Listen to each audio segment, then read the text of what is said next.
Good morning, everyone. Just a quick announcement about logistics for tonight. So the buses to go to the gala dinner will leave at 6:30 at level 0 on the Rhone River side, just next to the main door. Be on time, please. Have your coupon ticket with you. And there will be buses to bring you back in 4 spots of the city. One is going to be the Congress Center. The other one is going to be Place Bellecour. The other one is going to be Place des Brotteaux. And the fourth one is going to be Place Jean Massé. There will be buses leaving right after the dinner. So let's say around 11:30, even though you know French dinner, you never know when it stops. And then there will be a bit of music, and if you want to enjoy the place and stay for a while, and 1 hour after, there will be again 4 buses dropping you in the different spots of the city, the same spots. Okay? So keep in mind Bellecour, Jean Massé, Brotteaux, and the Congress Center. And now I leave the floor to the plenary speaker chair, Pierluigi Dragotti.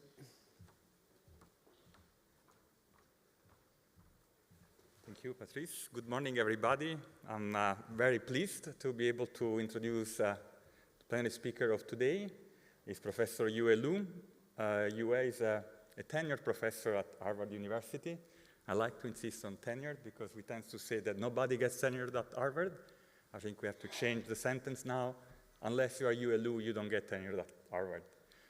Besides that, Yue started his career at Urbana-Champaign, where he got his master's in mathematics there, and then the PhD in the EEE department with Mindo as a supervisor.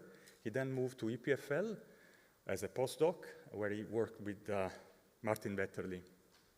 And then he moved to Harvard. He also held some visiting positions at Duke University and then at the École Normale Supérieure here in Paris. And I'm very pleased to introduce him because I've been following him since the beginning of his career. I've also been fortunate enough to write a couple of papers with him. When I was at MIT on sabbatical, we were neighbors, so we could do some work together. And I think what is impressive of Yue is the depth and the rigor of the work that he does, but also the very creative solutions that he presents to various problems, especially in the high-dimensional signal processing context. Not surprisingly, he's won several Best Paper Awards at several conferences, and he's been elevated fellow at IEEE last year, actually this year. Yue, we are really looking forward to having you here.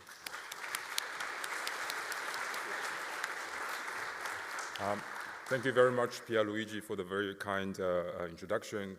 Thank you to the organizers for inviting me to give this talk. I'm honored to be here.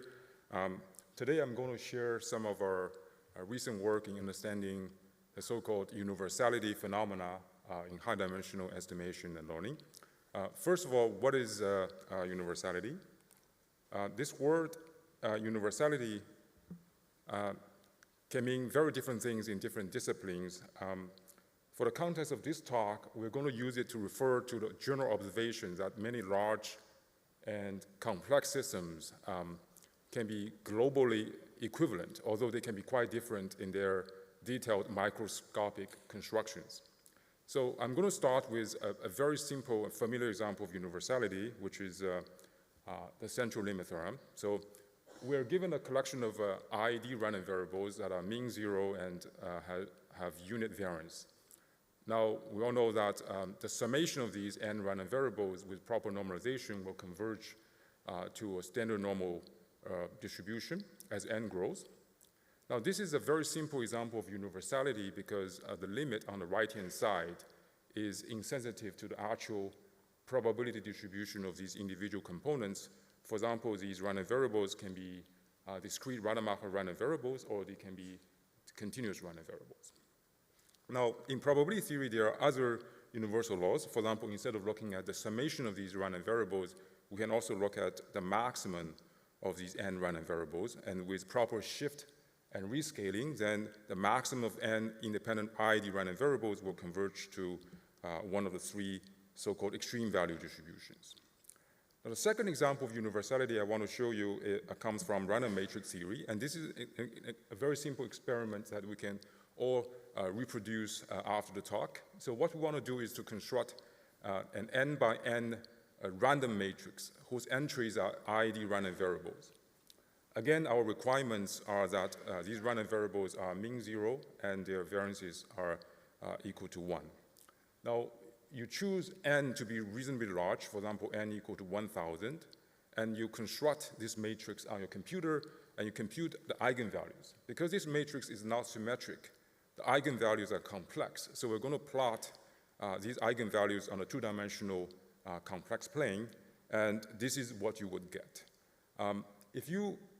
For sure, the location of each individual eigenvalues, which are dots in these blue dots in this figure, are random because the matrix is random. But looking at these eigenvalues at a distance, the densities of the eigenvalues is a very good approximation of a uniform distribution over this unit circle. This is, of course, a classical circular law, or sometimes referred to as the Ginebre's law.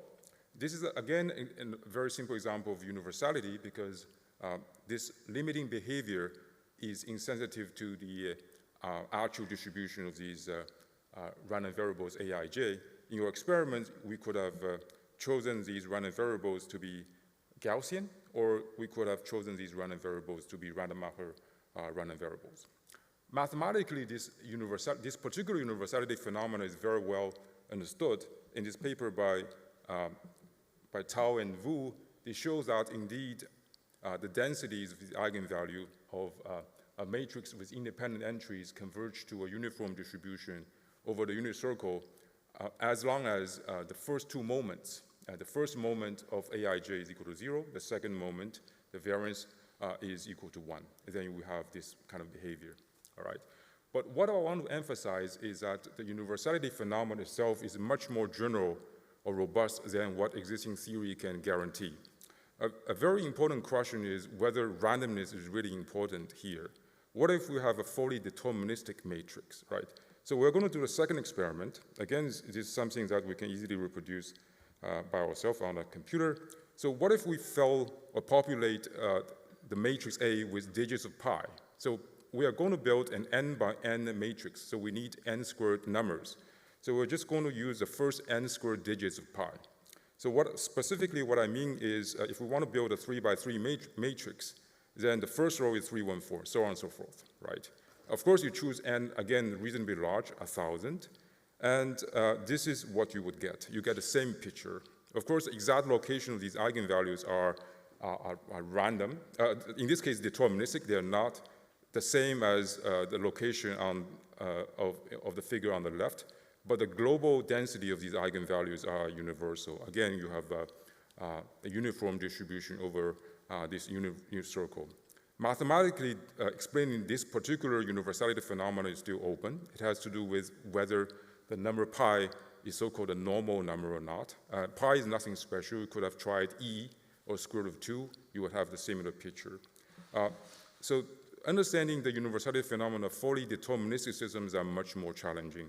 In later part of the talk, I'm going to present some of recent work on understanding so-called nearly deterministic systems that are almost deterministic, but we still need a little bit of randomness to make the proof to go through.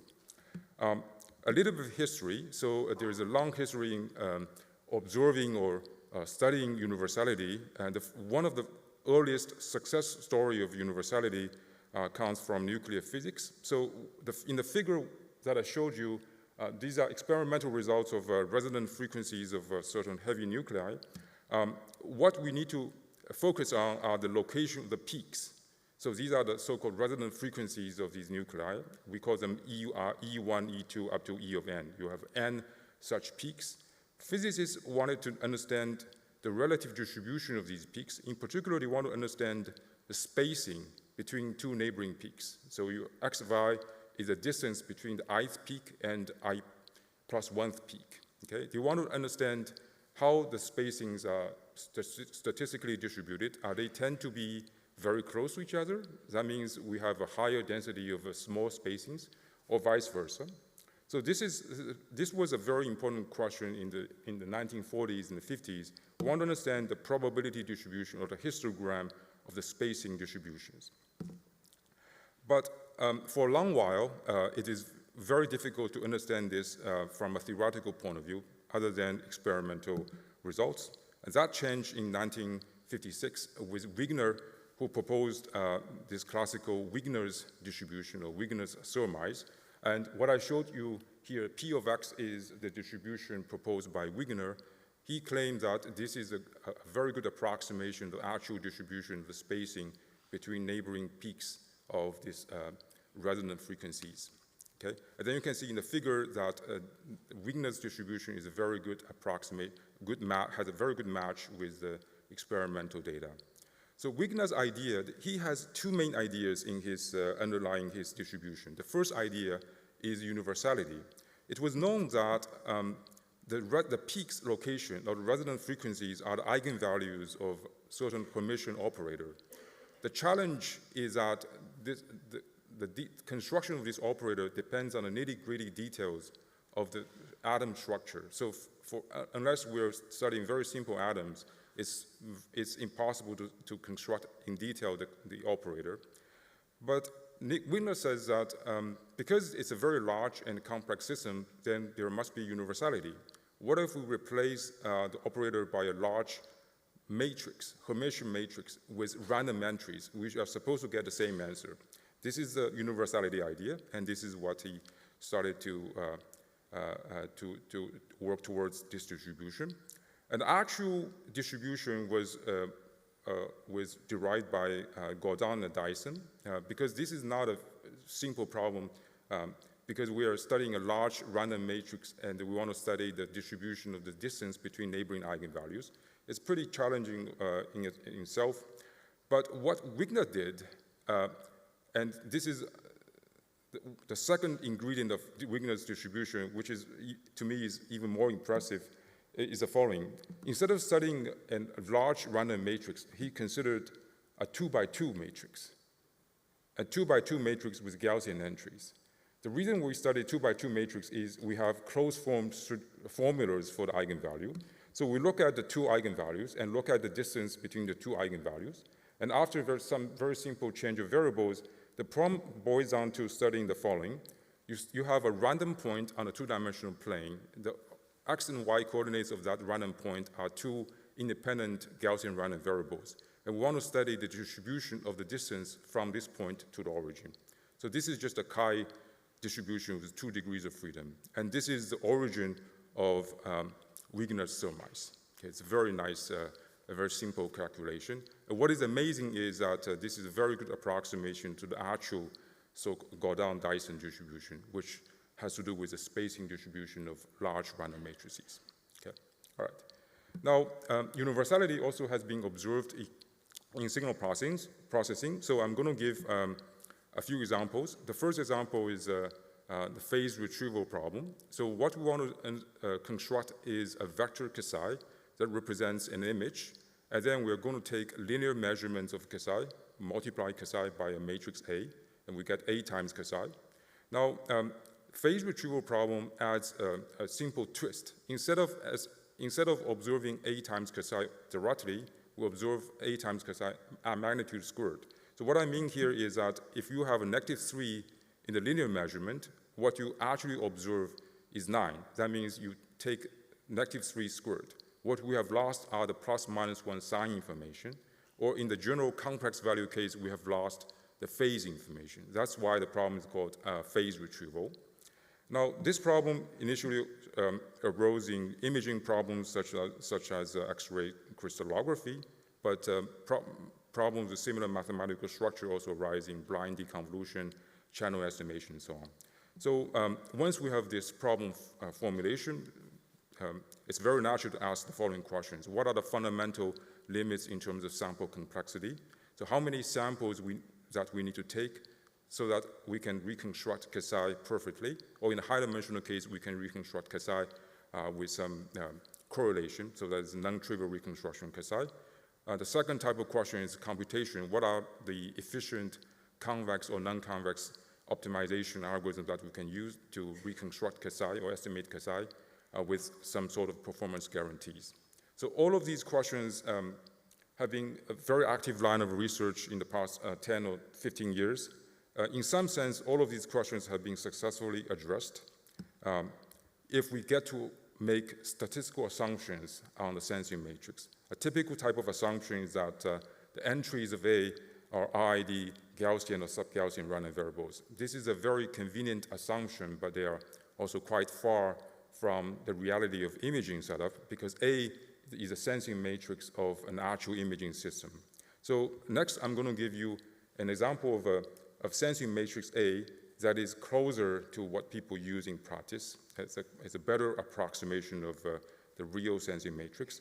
In this case, the sensing matrix A can be partitioned into K different blocks. So the K different blocks are stacked on top of each other. And each block is a product of F, which is the DFT matrix, the Fourier matrix, and lambda I. Lambda I is a diagonal matrix whose diagonal entries are randomly chosen from a finite set of plus minus 1 and plus minus I. Okay? So, and then you repeat the same construction for the second block with the difference that lambda I is an independent sample of this random diagonal matrix, so on and so forth. Okay? So this is still a random sensing matrix, but it's a structured random sensing matrix. The amount of randomness is much less than an ID Gaussian type of matrix.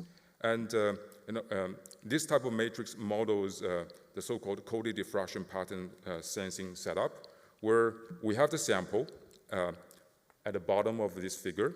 We place a pseudo-random phase mask in front of the sample before we take an image. And because of the setup of the imaging system, at the imaging plane, we are taking the magnitude of the Fourier transform of the masked sample. That's why mathematically, what we are doing is we first multiply our sample, which can be represented by a vector psi, with a diagonal matrix whose diagonal entries represent the phase modulation, the pseudo-random phase modulation. And then we take the Fourier transform, all right? And then you can repeat this same setup by replacing the phase mask with a different phase mask, and then you have a different lambda matrix, okay? In the end, what we get is this blocked sensing matrix with K different blocks. Now, for people who have worked on analyzing a high-dimensional reconstruction problem involving matrix A, this is not a type of matrix you want to work with because we don't have a lot of tools to sharply analyze this kind of matrices. There's been some work obtaining performance guarantees of phase retrieval-related problems involving these kind of a block structured random sensing matrix, but these kind of guarantees are pretty loose. For example, in this paper, these authors show that if we get to have the number of measurements m to be greater than a constant times n, which is the dimension of the image to be reconstructed, times additional log n to the power 4, then we can guarantee perfect reconstruction up to symmetry of the underlying image psi. Okay? Now, I want to emphasize that this is a very loose, not a very loose type of estimate. A very simple back-of-envelope calculation shows that if you were trying to reconstruct a megapixel image, in this case n is equal to 10 to the 6, log n to the power 4 is a very large number. So this guarantee says that we need to have a very large oversampling ratio. We can do actual simulations and to see what is the actual performance of this coded diffraction pattern sensing setup. So here, the underlying algorithm is a spectral method. The detail of this method is not that important. I don't want to go to detail. It's a particular method for reconstructing the underlying image from the phaseless measurement. The horizontal axis is the sampling ratio, m of n, the number of measurements per dimension. And the vertical axis is the normalized correlation between the true image, which is psi, and estimation, which is x1. 0 is the worst case behavior. 1 is a perfect reconstruction. So there is a good news and bad news. The good news is that the CDP, which is a structured sensing matrix, has pretty good performance. We don't need a very large oversampling ratio. In this case, if the oversampling ratio is equal to 6, so that means we have 6 times number of measurements compared to dimension, the correlation is already close to 0.8. It's very good. But the bad news is that the performance of this structured sensing matrix is not predicted by the Gaussian theory. So the Gaussian theory and the Gaussian simulations are shown by this yellow line, which is a theoretical curve, and the blue stars, which are the simulation results. the CDP, the structure sensing matrix results are shown as the red circles, okay? So here, the challenge is that the structure sensing matrix is much more challenging to analyze simply because we do not have very strong, sharp mathematical tools. Where's the hope? So we can do some additional simulations. In this case, we are going to consider 3 different sensing matrices, very different sensing matrices. The first one is the coded diffraction pattern matrix, the one that we want to analyze. It's a concatenation of Fourier transform with random diagonal matrix. The second type of sensing matrix is called randomized DCT. So what we do is we start with a squared DCT matrix. This is signal processing conference. I think everyone should know what is a discrete cosine transform matrix is. But let me just show you the general form. It's a square matrix. What is important to know is that this is an orthogonal matrix. An entry, the size of each entry is of size 1 over square root of n. So it's a delocalized, dense matrix, dense orthogonal matrix. We start with this squared orthogonal matrix, and then we randomly select n columns, so that the end result has the same dimension as a CDP matrix. The third ensemble is so-called Haar ensemble. What we do is we're going to start with a Haar matrix. What is a Haar matrix? A Haar matrix is just a random orthogonal matrix. You can imagine the space of the set of all possible orthogonal matrices, and we put a uniform distribution on it, and then we sample a matrix. You can think about it as random rotation. And then once we have that, we pick the first n column of it, okay? So here we have 3 different sensing matrices, 1, 2, and 3. They have very different constructions. The only commonality is that they have the same dimension, m by n. All of them are tall matrices. And then we can run the same spectral method on these 3 different sensing matrices. In this figure, the performance of these 3 different sensing matrices are represented by different symbols, but what I want to emphasize is that empirically, they seem to all follow the same underlying curve, which is the blue line, okay? So there is clearly a universality phenomenon going on, and the blue line is a theoretical curve that you can derive for the Haar ensemble. Haar ensemble, let me just remind you, is a subsampled random orthogonal matrix. It is quite similar to an ID Gaussian matrix, okay? So this is yet another example of universality. I also want to emphasize one thing though. So far, the examples that I've shown you are all involving eigenvalues and eigenvectors of large random matrices, but universality goes beyond simply eigenvalues and eigenvectors. So we can consider a different algorithm for reconstructing the underlying signal image psi. So the second example of algorithm that I consider is so-called phase max. Again, the detail of this algorithm is not so important here. We just can understand this is an algorithm based on solving a very large-scale linear programming problem. So the solution does not only depend on eigenvalue and eigenvectors. What I showed you here are the mean squared error as a function of the sample complexity, m over n. Again, you can see that for the 3 different ensembles, the MSE fall right on top of each other, okay? And the last type of algorithm that I want to consider is so-called vertical flow. Vertical flow is just a fancy name for running vanilla gradient descent on a non-convex optimization for phase retrieval.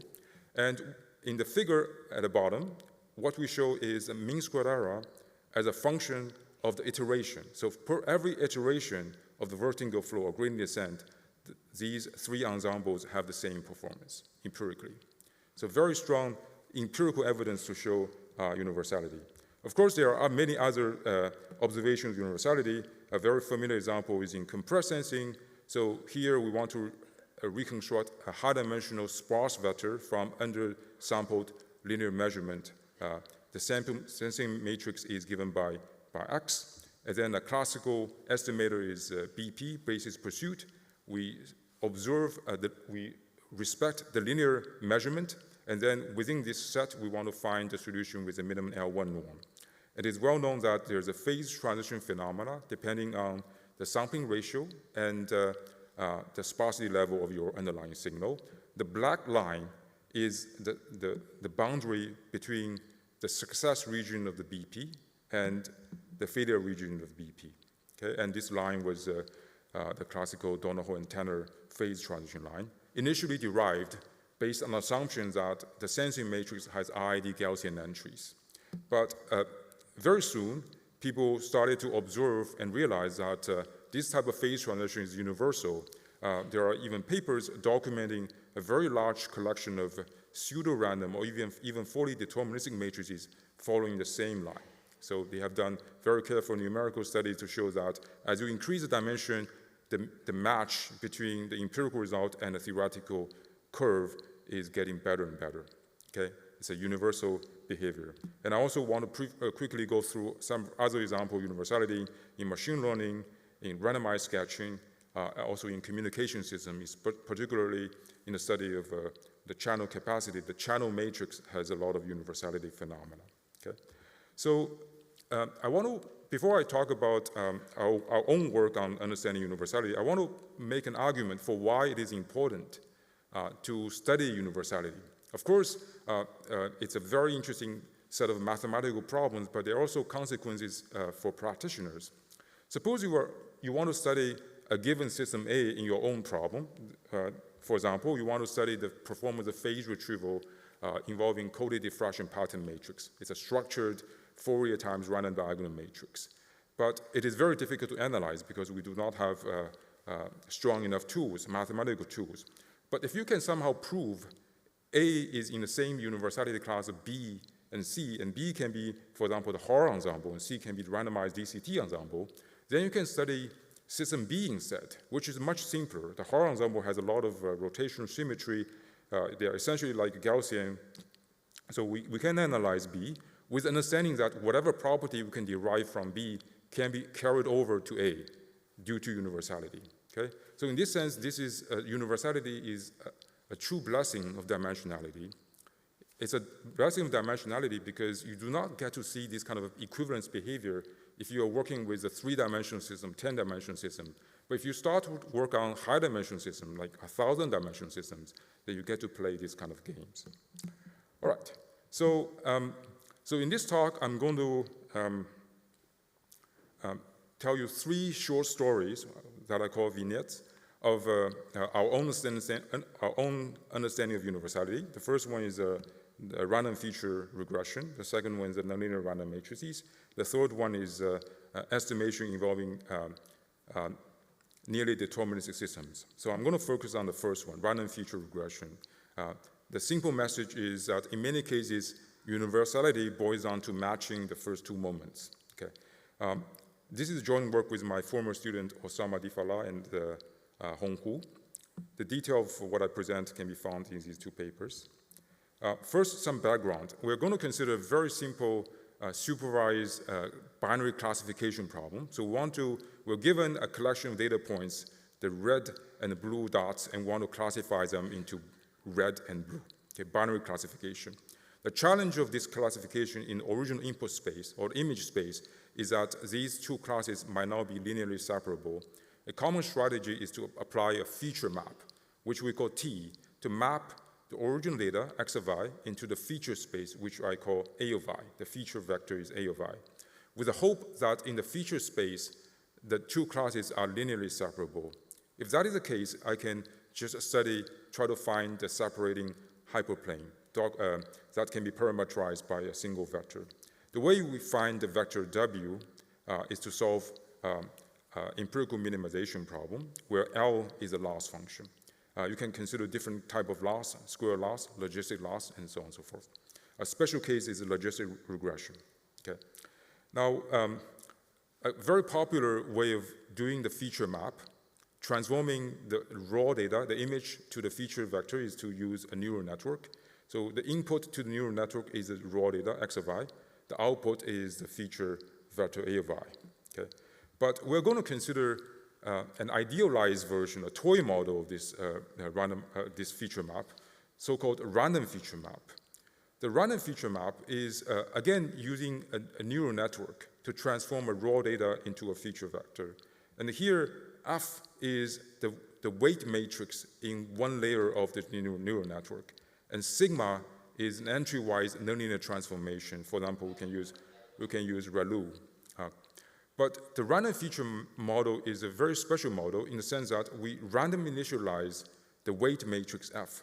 But then the weight matrix F is kept frozen. We never train the weight matrix F. Okay? So that's why it is called random feature model. It was initially proposed by Rahimi and Rett with a motivation to use it as an efficient Monte Carlo implementation of kernel method. But more recently, people found that this simple model captured a lot of key characteristics of actual neural network. So this model has been studied in its own right. So it's a random feature model. So to recap, once we have this feature map, we want to study this empirical minimization problem to find the linear separating hyperplane. Okay. Then the type of quantity that we want to study are the training error and the testing error. So once you solve the minimization problem, you know the training error, and then you give a new sample, you have the test error. Okay. Now the challenge here is that we have the nonlinear transformation sigma. So without sigma, if F is random, then this is just a Gaussian problem, because if you initialize your weights with IID Gaussian random variables, then just a Gaussian random vector.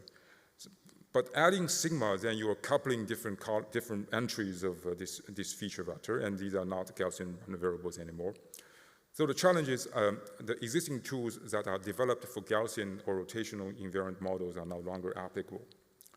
But in the literature, very soon people find that there is a way to get around this challenge. So we are going to consider two types of feature map. The first one is the one that we want to study. We call it A version, the nonlinear feature map. We apply a nonlinear transformation sigma to F, the random weight matrix, and X, the data. But on the right, we have an alternative version, B version. B version is a linear combination of three parts.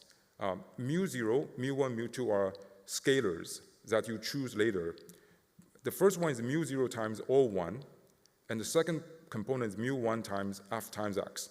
That's a linear part. But the key here is you have a third component, mu2 times Z, where Z is an independent noise matrix. And mu0, mu1, mu2 are coefficients that we choose carefully. I'll come back to how we choose the coefficient later. But Z is the noise. So essentially, we can think about B as a linear feature map plus additional noise, noisy linear feature map.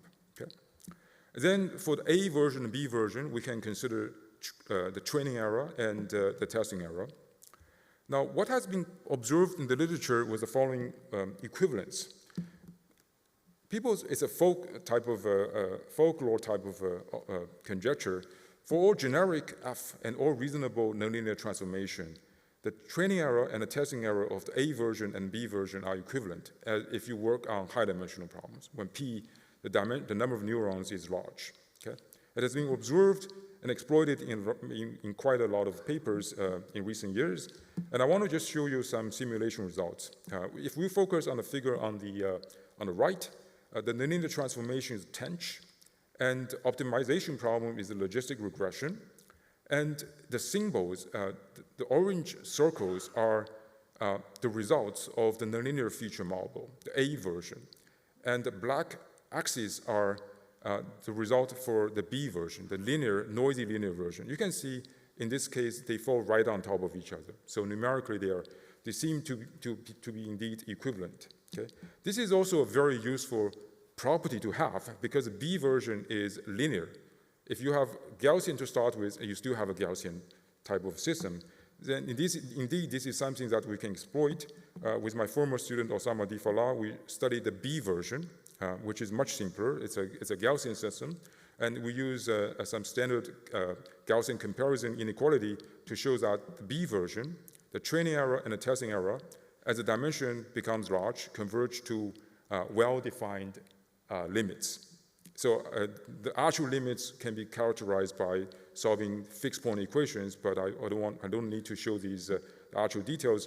But the important point is they have well-defined limits that we can calculate. And actually, in these figures, the green lines and the blue lines are the theoretical results derived from the theory for the B version, the linear version. The point here is that the theory derived based on the linear version can also predict the actual performance of the nonlinear version, okay, because of the equivalence. Let me briefly explain what is the underlying mechanism for this equivalence. We are looking at the A version, which is a nonlinear version, and the B version, which is noisy linear version. Now, the key point is if we choose the coefficients mu0, mu1, mu2 carefully, so using these formulas, so then we can show that the A version, which is a vector, is a high-dimensional vector, and the B version, their two moments are approximately matched. In particular, if you look at the expectation of the A vector and the expectation of the B vector, they're very close. In this case, they're close in terms of L infinity norm. The second moment, because these are not scalars, these are vectors, we compute the covariance matrix. The covariance matrix of the A version and B version are also very close. The difference in terms of operator norm is getting small as dimension becomes large. So in this case, the equivalence can be reduced to believing universality because we are matching the first two moments of two systems of high-dimensional vectors. This is very similar to what happens in the central limit theorem, or to what happens to the random matrix case. We match the first two moments. If we have this, then we can say the A version and B version are equivalent due to universality. In this paper with my former student Hong Hu, we prove it for the case of empirical risk minimization with convex loss under certain technical assumptions. We showed the following result. So it's a little bit busy, so let me just go through it a little bit slowly. So what we showed is the following. If you look at the training error for the A version, the probability that this A version to deviate from any constant C by an amount 2 epsilon, this probability is bounded from above by the probability for the B version to deviate from the same constant C by an amount epsilon plus a correction term. But the point of here, the correction term for any fixed epsilon, as you increase the dimension P, the correction term is going to 0. So essentially, the B version probability is an upper bound for the A version probability. And the two cases are completely symmetric. You can switch A and B to get the second line. So in particular, that means if one of them converges in probability to any constant, then the other one must converge in probability to the same constant. But the B version is much easier to analyze. We can easily show that it indeed converged in probability to some constant. And that's the reason we can study the nonlinear version and derive the underlying limit for the A version. Okay. So the main technical tools are the classical Lindbergh's approach and some Stein's method for proving a central limit theorem for nonlinear systems. The details can be found in our paper. I'd be very happy to talk to you offline in case you're interested. Okay? So I'm going to switch to the second short story. It's a continuation of the first one. So we want to understand at a deeper level what is the underlying reason for this equivalence. We obtained a different explanation. So this is a so-called nonlinear random matrices in polynomial scaling regions. So let me just remind you some classical random matrix ensembles. So here, suppose we're given a data matrix X, D by N, where each column of this matrix is a data vector. Different columns are independent.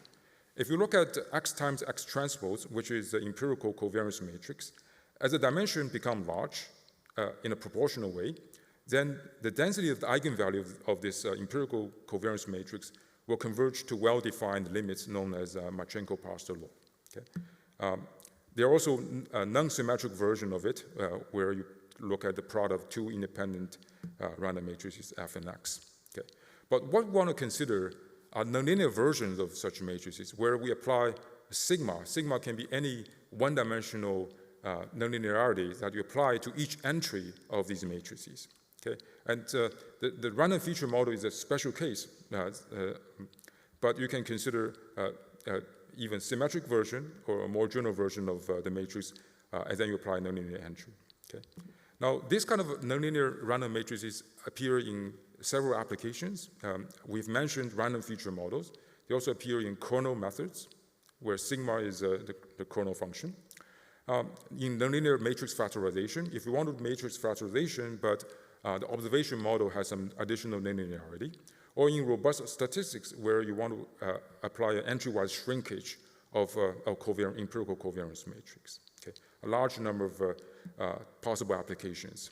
So over the last, I would say, 5 or 6 years, there's been some gradual understanding that for this type of nonlinear matrix, there is a much simpler way of understanding this. Just essentially what we're saying is this kind of nonlinear matrix is equivalent to a linear matrix plus noise.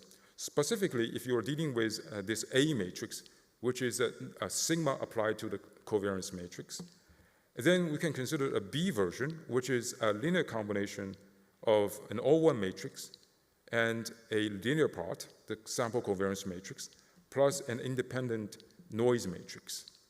See, in many cases, the A and B versions are asymptotically equivalent, and this kind of observations were implicit in some earlier work, but lately this kind of equivalence was studied in more detail. So what I want to present are based on several papers with a large number of collaborators over the last 3 or 4 years in understanding the equivalence of these kind of nonlinear random matrices. And to me, the best way to understand this kind of equivalence is to first look at the Hermite polynomials. So here what I give you are the first 4 Hermite polynomials, and you have more. So it's a sequence of orthogonal polynomials. They're orthogonal with respect to the Gaussian measure. And this also forms a complete orthonormal family of polynomials. So you can expand all reasonable nonlinear transformations sigma of x as an infinite linear combination of these Hermite polynomials. Okay, the first Hermite is constant, second Hermite is linear, second quadratic, and so on and so forth. Okay. Now, if we're applying a nonlinear transformation sigma to each entry of the matrix, then I can write this nonlinear matrix as a linear combination of Hermite matrices, where each Hermite matrix is applying a kth order Hermite polynomial to the matrix entry. Okay. Now, the equivalent principle that I talked to you in the first story, in the random feature model, can be understood as the following replacement.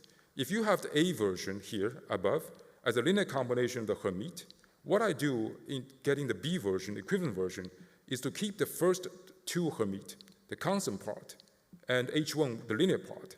But starting from the third Hermite, I replace H2 by an independent Gaussian matrix, H3 by independent Gaussian matrix, so on and so forth. So all the higher order Hermite matrices are essentially can be treated as independent Gaussian matrices. Okay?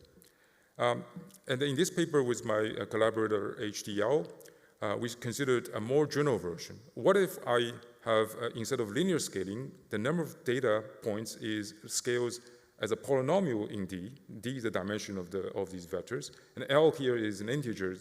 L equal to 1 is the linear classical random matrix scaling regime where N and D are proportional to each other, but we can also consider quadratic, cubic scaling, and so on and so forth.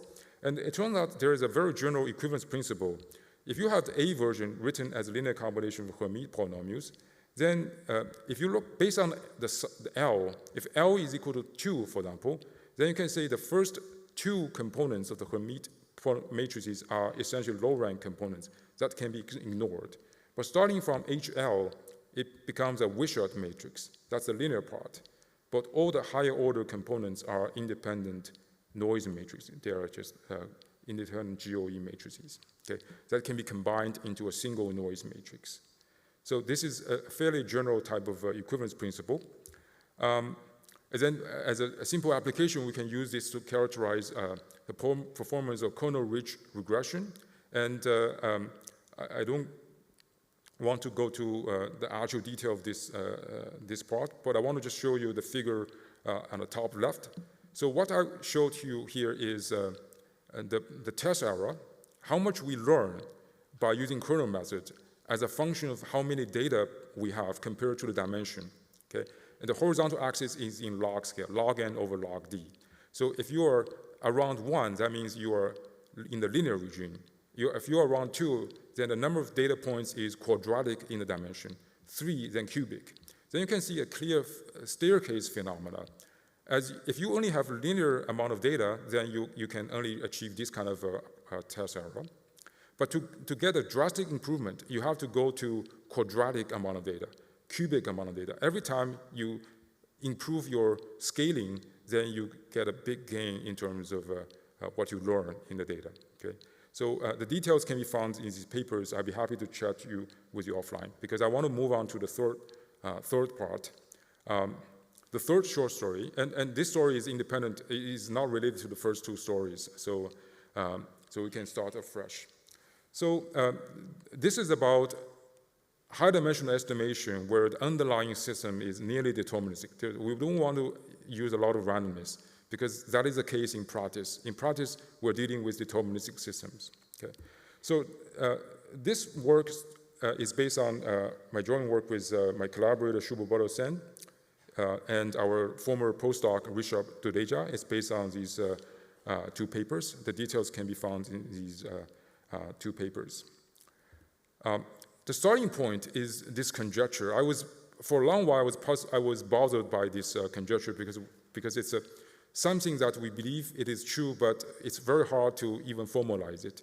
The conjecture roughly says that in high dimensions, the statistical properties of many signal estimators, for example, lasso, or if you run iterative algorithm like approximate message passing, gradient descent, all of these are driven by some underlying data matrix.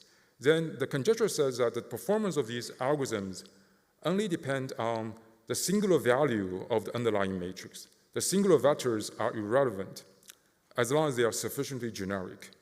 So just to be precise, what I mean here is the following. Suppose you are dealing with an estimation problem or iterative algorithm driven by a large matrix, X, and we do a singular value decomposition of X. In the middle, we have a singular vectors. The left and right are the singular vector matrices. The conjecture says that I get to replace the singular vector matrices by two independent Haar matrices, which are independent random rotations, and I only need to keep the singular values. The conjecture says that X and X tilde have the same performance if the dimension is large enough, and if the singular vectors are generic enough. Okay, so this is the conjecture. So, I was bothered by this conjecture, and then we started working on this using the simplest possible setting, which is regularized linear regression. So here, the setup is very familiar. We want to estimate a high-dimensional vector beta, and X is the sensing or design matrix, epsilon is the noise. So we are going to estimate beta by solving a regularized least square problem, where we have a least square L2 term plus a regularizer. A special case of regularizer is L1 function, which is lasso, but we can consider generalized lasso version. Once we have this problem, we want to study the asymptotic performance of this type of estimator. For example, what is the MSE as dimension becomes large? Yeah, there are phase transitions. We know for the case of lasso, there are phase transition phenomena. And what is optimal design of regularizers and so on. So this kind of problems have been studied very actively in the past 20 years. And there's a lot of tools that have been developed if you have strong statistical assumptions on the underlying data. For example, if the data matrix has IID Gaussian entries, which is a very popular choice.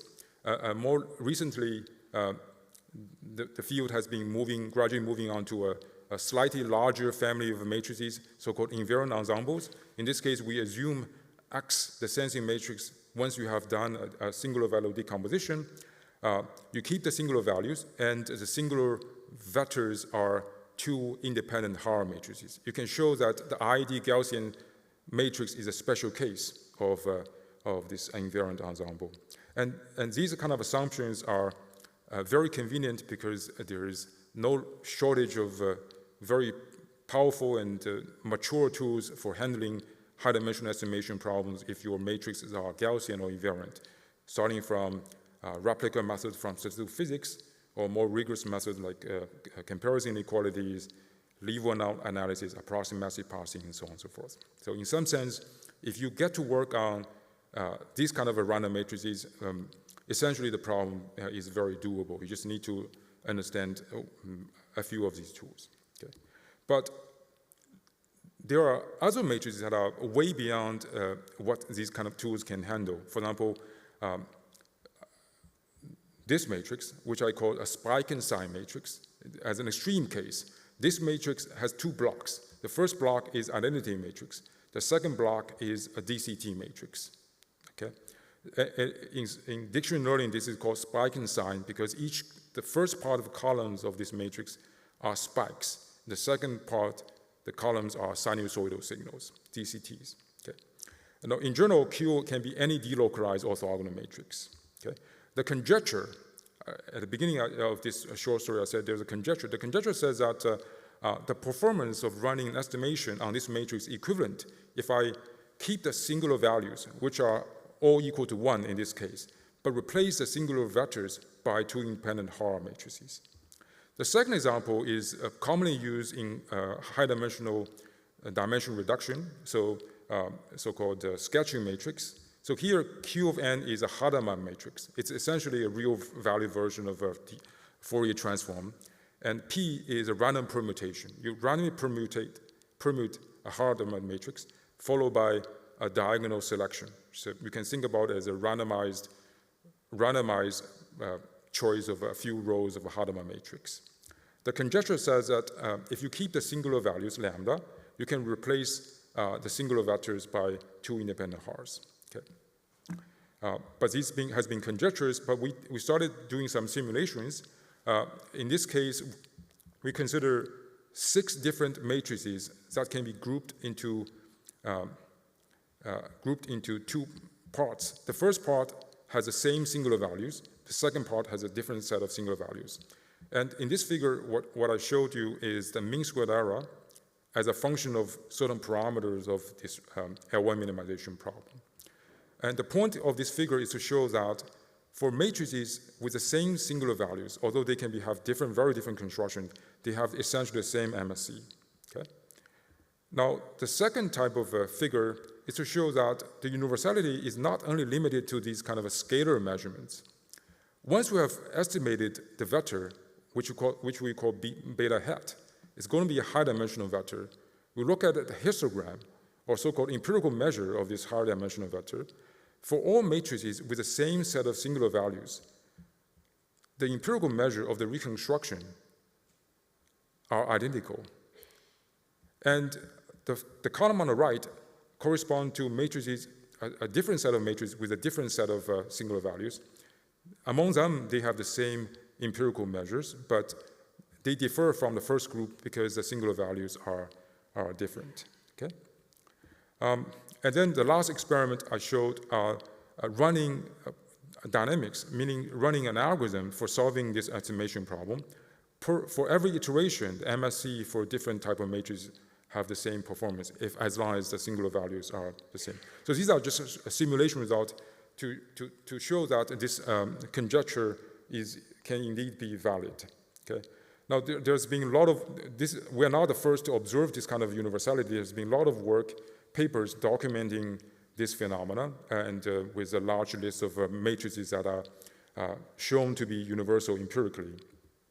But the challenge is the theory has been lagging behind. There's been a lot of theory proving universality.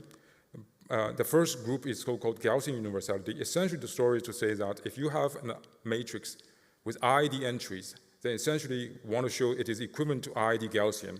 Okay? But this is not sufficient for our purpose because we want to study structured designs. They are not independent matrices. Okay? And the second type is this paper by Donahoe and Tanner. They showed indeed for noiseless lasso, you can even work with structured deterministic matrices, but noiseless lasso is a very special case because in that case you can convert a problem to study the geometry of a polytope, but it cannot handle the case of a noisy measurement, or you cannot handle the case beyond lasso or L1 minimization. The third type of prior work comes from communication systems of free probability. There has been a lot of work studying asymptotic freeness of structured random matrices, but it's not clear the universality estimators only boil down to eigenvalues, eigenvectors, because if we use nonlinear regularization, then we go beyond only eigenvalues and eigenvectors. Okay. All right. So I want to go through this conjecture again. So I said I was bothered by this conjecture because it is a bit vague. It says that the singular vectors are irrelevant as long as they are sufficiently generic. But what do we mean by singular vectors being generic? That is the whole point of of making this conjecture a valid mathematical conjecture. So in our work, we first defined what we mean by universality class to make this conjecture precise. So we say that, this is a bit technical, we say that we are given a probability measure mu, and we say a sensing matrix X lives in a universality class indexed by this probability measure mu. Mu here is essentially the limiting measure of the singular values. Okay? If it satisfies three requirements. The first requirement is that the matrix X can be written as a J, a determinist matrix, times S, a diagonal matrix of ID signs. Just to make things concrete, J can be the identity plus DCT. It's a fully deterministic matrix. That is the matrix that we want to study. But we cannot currently study this fully deterministic matrix. Our tools cannot handle this kind of matrix. What we need is to add a little bit of additional randomness in the form of a sign matrix. S is a diagonal matrix of plus minus 1. So we need to modulate on the right the signs. It's very important for the math to go through with this kind of a randomness. Okay? But these are only n bits of randomness. The second requirement is that J has a bounded operator norm. The third requirement is critical. What we require is that J as a matrix, J transpose J to the power of K, for any finite integer K, should be close to a constant times identity. And the closeness is measured by L infinity norm. And this constant is computed from this probability measure. So this is, in essence, captures what we mean by the eigenvectors being generic. So I do not have time to, at this setting, to go to the details, but I want to say this is the key condition to say that the eigenvector, the singular vectors are generic. Okay? It is captured by this condition. Okay? So I want to skip a little bit of details. The point here is that we can easily verify that that a lot of the matrices that I've shown you as examples satisfy this condition. It's not hard to verify this condition. And in general, we have verified most of the matrices documented in this paper. This is a paper, this is a 2012 PNAS paper where the authors documented a very large list of matrices that are empirically demonstrating universality. And then we show that all of these matrices in this paper we can verify that they satisfy the condition in our definition. Okay. All right. So there's another challenge in proving universality. And the challenge is that we're dealing with an optimization problem. So we want to say that the solution of this optimization problem is universal, but the challenge is that this optimization problem, the solution has no closed form other than the special case when R, the regularizer, is L2.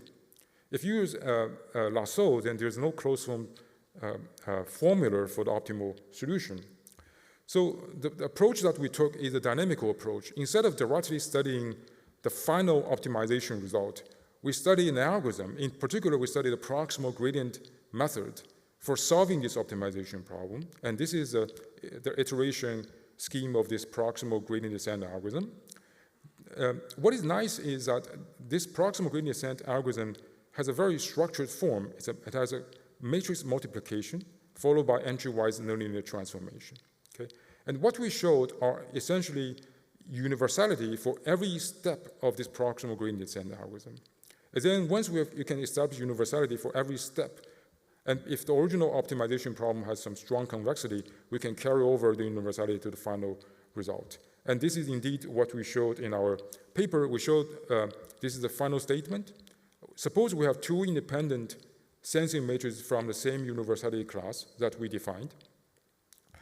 And then for any proximal iteration, proximal gradient descent algorithm, for any finite t, that's the number of iterations that we carry through, the t iterates driven by the first matrix X, and the t iterates driven by the second iterates X tilde are asymptotically equivalent. That's the first statement. The second statement is that if the original problem is strongly convex, that means then it's very easy to make explicit estimate the distance between the t's iterate and the final convergent result. Then we show that the final converged result driven by x and those driven by x tilde are asymptotically equivalent. Okay, so this is the statement, and you can find the details in our paper. And I want just say before I conclude, I want to briefly say something. So beta 1, or let's say beta here are high-dimensional vectors. So what we mean by two high-dimensional vectors being asymptotically equivalent, and we are going to use a very standard way of quantifying two high-dimensional vectors being equivalent in the field. So we say if you have two collection of high-dimensional vectors, and then we say they are equivalent if you run a test function phi on these high-dimensional vectors, then the result of the test function is going to 0 in probability. Essentially what we are saying is that these high-dimensional vectors have the same empirical measure. The empirical measure is the same. And then if you choose phi correctly, you can conclude that MSE must be correct, and many other observables must be matching as well. All right. So I want to skip the proof. I'd be happy to talk to you offline. So let me just conclude. This talk is about universality. It's a general observation that many large and complex systems are asymptotically equivalent, although they can be different in their detailed constructions. And universality phenomenon is quite ubiquitous. It appears in many applications, and in particular in signal processing, machine learning, in statistical physics, random matrix theory, and so on. In this talk, I presented to you 3 short stories of understanding and exploiting universality. For the first part, the random feature regression, essentially it boils down to linear regression problem with correlated random vectors. And universality happens because we are matching the first 2 vector moments, so the vector expectation and the covariance matrix. Okay? It's a very general principle. The second part, we studied nonlinear random matrices, and the key part is just do a Hermite expansion of nonlinear function. The interesting property is that depending how much data you have, you do not need to have infinite Hermite expansion. You can stop somewhere. All the high-order Hermite components are essentially treated as noise. And this is related to the classical idea of Wiener chaos. So the mantra here is nonlinear model is equal to linear model plus noise. But exactly where you can do the truncation depends on how many, what is the scaling of your data.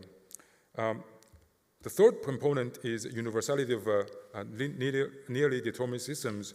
And the key part, the key technical step in our proof is to prove universality of first order dynamics. For example, AMP, gradient descent, proximal gradient descent. And from these dynamics, we can also infer universality of optimization problems. And it partially addresses this long-running conjecture in the field that for many large estimation problems driven by a matrix, the singular vectors of this matrix is not so essential. We can replace the singular vectors by Haar matrices. We only need to keep the singular values. And this is our first attempt at fully addressing this kind of conjecture. All right? So again, the take-home message is that universality is a very useful property. It's a true blessing of dimensionality. Okay? Thanks for your attention.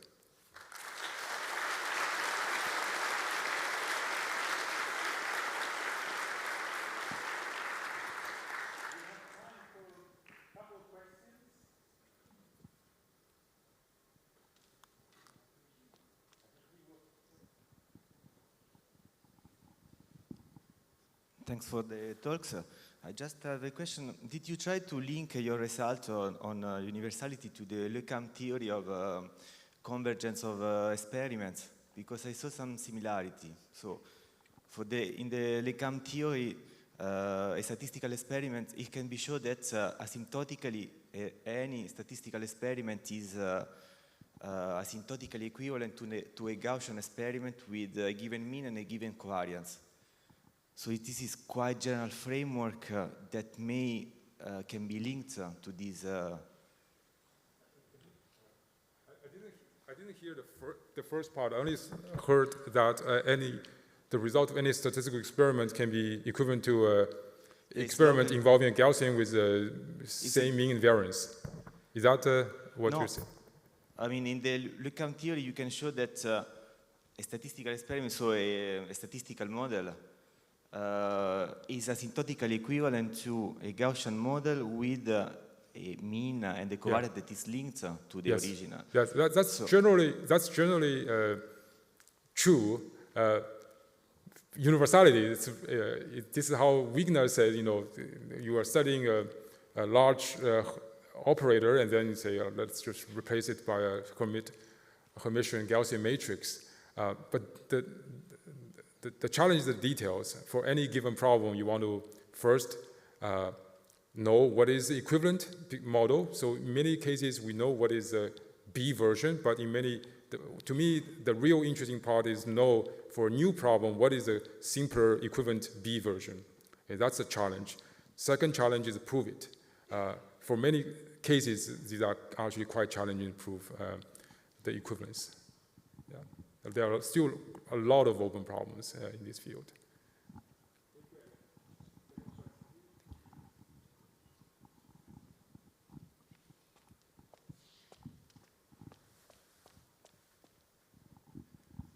Yeah, thank you. About the optimization algorithms, because you first made a statement that optimization problem is universal. No, I did. So right. Maybe I well, you made a statement that optimization problem has some universality property, but then you have shown it for the specific selection of the algorithm. So universality is algorithm dependent. How generic it is? This is first question. And another question. So I thought you were referring to the conjecture, the folklore conjecture. It's related to conjecture, but I was more specific about the I guess solving the Lasser problem using the. So I guess you were referring to this the statistical property of many estimators algorithm depend on So it's not meant as a mathematical conjecture because exactly what is an estimator, what is algorithm. So what I meant was the following: in terms of algorithm, these algorithms are so-called first-order algorithm, first-order method. So actually, I skipped this slide. So what we mean by first-order method? First-order methods are algorithms like this. So you have these are the iterates. You keep track of these, and at every iteration, you apply a nonlinear transformation to your previous z's, apply a matrix, and so on. So, and then you can, if you choose your f and eta and m correctly, you can see a lot of popular algorithms like message passing algorithms, gradient descent, proximal gradient descent are special cases. And the technical core of our work is to prove all of these algorithms are universal if M satisfies the universality condition. Yeah.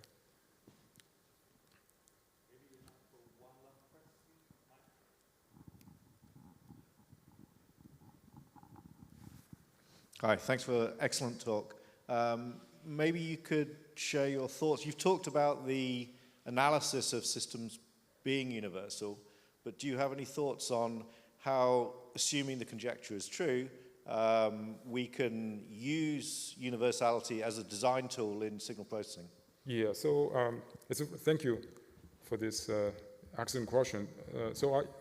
What I did was I presented not in a chronological way.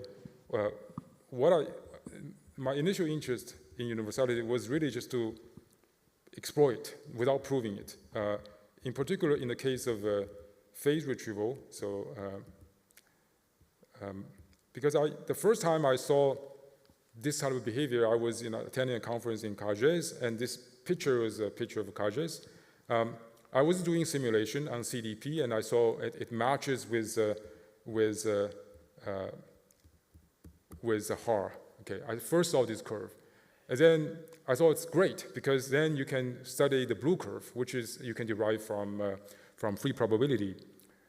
This is one case where you can exploit this. I think in this paper by Rishab, they exploited this. Okay, they say that our motivation is to study CDP, but we derived it based on HAR.